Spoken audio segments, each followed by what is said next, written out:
Huffman's algorithm comes under greedy technique. It is mainly used in compression for reducing the storage. It is a form of statistical coding. Basically, code words replace the actual text and reduce space. We'll see in a bit how it's done. There are two types of encoding that we need to know. One is fixed length encoding and the other one is variable length encoding. In fixed length encoding, actual character or letter is replaced with a new code character. Say the code for A is 0000. In fixed length encoding, the actual character or letter is replaced with a new code character. It is obvious that the code we are using is also a character and it takes the same space as that of the actual character. One character is equal to 1 byte or 8 bits, be it A or Z, it is going to take the same amount of space. This is exactly how the standard ASCII code works.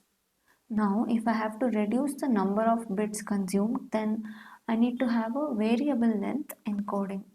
That means code word lengths are no longer fixed like ASCII. This is the idea behind the Huffman's algorithm.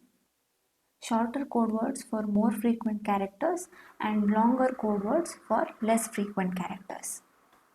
This is the Huffman's algorithm according to the textbook. A tree constructed by this algorithm is called a Huffman tree and it defines a Huffman code. We can break down this algorithm into 5 steps. Firstly, scan the text to be compressed and tally occurrence of all characters. We need to note the occurrence of each characters and then sort or prioritize characters based on the number of occurrences in the text. Then build Huffman code tree based on prioritized list. Perform a traversal of tree to determine all code words. Scan text again and create new file using the Huffman codes. Let us consider this sentence. Eerie eyes seen near lake. If you remove all the repetitions, there are these characters that are present. There's capital E, small r, small I, spaces, the small y, small s, small n, small a, small r, small l, small k and a full stop. If I have to write the frequency of occurrence of each of these characters, it will be as shown here. Capital E occurs once, small e 8, r 2, I 1. There are 4 spaces, y1, s2, n2, a2, l1, k1, full stop 1. After finding the frequencies, we need to prioritize or sort this list. In technical terms, we need to create binary tree nodes with character and frequency of each character. Place nodes in a priority queue. The lower the occurrence, the higher the priority in the queue. Now we have created this queue in the increasing order of their frequencies. This is the priority queue. The next step is to start constructing the Huffman tree.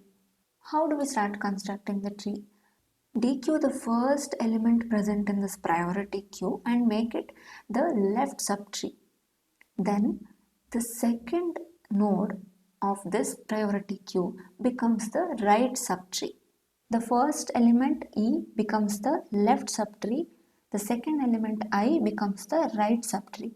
The new node which is created has the combined value of their frequencies. That is, the frequency of E was 1, frequency of I was 1. So the combined value will be 2, which is given to the new node. With the value of new frequency, we need to put this node back to the priority queue. The value is 2, so it would go somewhere here. You can see here, the new node which was created goes in this place. According to its new frequency 2, it goes over here. Next, we go back to the beginning of the priority queue. Y is the first element. so it becomes the left subtree. L is the second element, so it becomes the right subtree. The combined value of their frequencies is 2. Considering this value, we put it back to the priority queue. So the new subtree created goes over here. Next, go back to the beginning of the priority queue. DQ, K and this dot. K becomes left subtree, dot becomes right subtree. The combined value of their frequencies is 2. So it would go over here in the priority queue. It is added here. Next, R becomes the left subtree, S becomes the right subtree. Combined value of frequencies is 4. So this would go somewhere here in the priority queue. The new subtree is added over here. Next, N and A. N becomes left subtree, A becomes right subtree. The combined value of frequencies is 4. This subtree goes over here in the priority queue. It is added here. Again, go back to the beginning of this priority queue. Whatever is there in the first position becomes the left subtree, and the second position becomes the right subtree. 2 plus 2 is 4, which is the combined value of their frequencies. Now put back this subtree into this priority queue. It will go over here. It is placed over here. This first node becomes the left subtree. Next node, which is space, becomes the right subtree. 2 plus 4 is 6, which is the combined frequency. 6 goes over here. It is added here. Next, first position there is 4. Second position there is this 4. 4 plus 4 is equal to 8. This combined value 8 goes over here. It is added here. First node becomes the left subtree. The second node becomes the right subtree. 4 plus 6 is equal to 10. This subtree goes over here in the priority queue. It is added here. Next, E becomes the left subtree. 8 becomes the right subtree. Combined value is 16. This is added back to the priority queue here.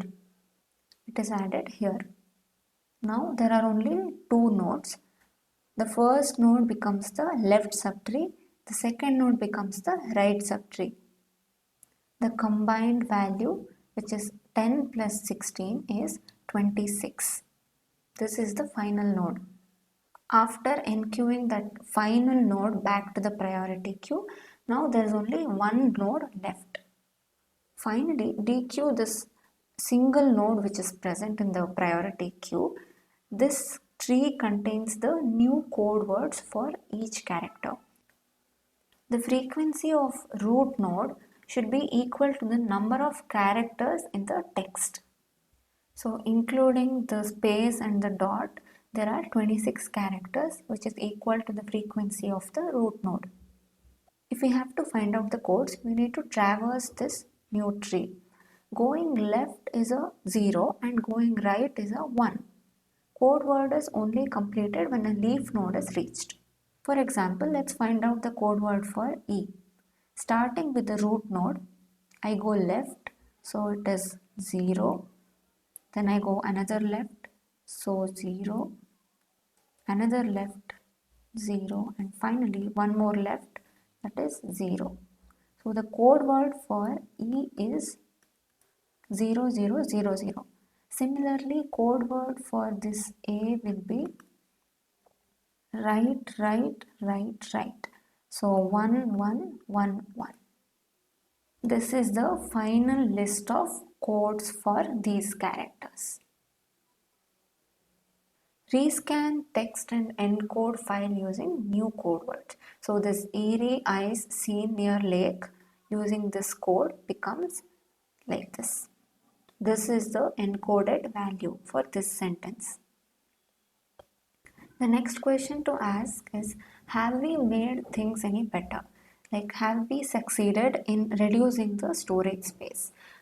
Length of this encoded text is 73 bits. If we were to replace each character with another new coded character, which is also 8 bits, then it would take 8 into 26, that is 208 bits in the standard ASCII method. Even if you modified code using 4 bits per character, total bits will be 4 into 26, that is 104. Here, the space saving is not that great. So using Huffman tree, we succeeded in reducing the space to 73 bits. For decoding, once the receiver has the tree, it scans incoming bit streams. If it is 0, it goes left. If it is 1, it goes right. To summarize, Huffman coding is a technique used to compress files for transmission. It uses statistical coding. More frequently used symbols or characters have shorter code words. It works well for text and fax transmissions. It's an application that uses several data structures.